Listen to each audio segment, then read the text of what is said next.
এটা আমার একদমই অন্যরকম একটা ছবি।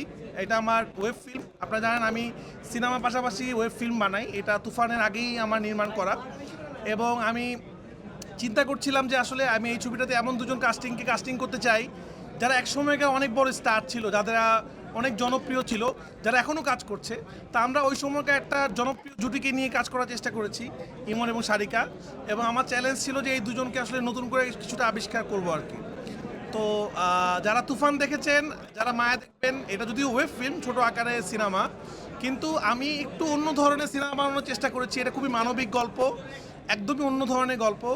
এবং যে গল্প দেখলে কখনো আপনি ইমোশনাল হবেন, কখনো আপনি আবেগ প্রমাণিত হবেন, আপনার আশেপাশে অনেক কিছুর সাথে মিল পাবেন এই ছবির গল্প আর কি। তো আমার মনে হয় আপনাদের ছবিটা ভালো লাগবে, কারণ আমার এরকম মাঝে মাঝে অ্যাকশন ছবির পাশাপাশি এরকম মানবিক ছবি বানাতে অনেক ভালো লাগে। তো এই ছবিগুলো আমি ওটিটিতে এক্সপেরিমেন্ট করতে চাই এবং আমি এতটুকু বলতে পারি আপনারা নতুন একজন ইমনকে পাবেন, নতুন একজন সারিকাকে পাবেন আপনারা ইনশাআল্লাহ। আমি ওই চ্যালেঞ্জটা নিতে চেয়েছিলাম যে একটা 2012, 13, 14 সালের একটা জুটি যারা ওই সময় খুবই পপুলার ছিল, তাদেরকে যদি এখন নিয়ে আসা যায় তাহলে কেমন হবে। যেহেতু আমাদের গল্পটা ফ্যামিলির গল্প, আপনারা সবাই এখন দেখবেন। তো আমি একটা বিবাহিত নায়ক নায়িকাকে নিতে চেয়েছিলাম আর কি। আমার কাছে মনে হয়েছে যে ফ্যামিলির ইমোশনটা বুঝতে পারবে এবং আমার কাছে মনে হচ্ছে আমার নিজেরও একটা চ্যালেঞ্জ, কারণ আমি সবার সাথে কাজ করতে চাই। ইমনের সাথে আমার কাজ করার অনেক দিনের প্ল্যান ছিল, তো এইভাবে কাজটা হইল না। এই ছবিতে কোনো নৃশংসতা নাই, এটা একদমই আমার অন্য ধরনের প্রজেক্ট। এটা দেখলে মনে নাও হইতে পারে রায়হান রাফির সিনেমা।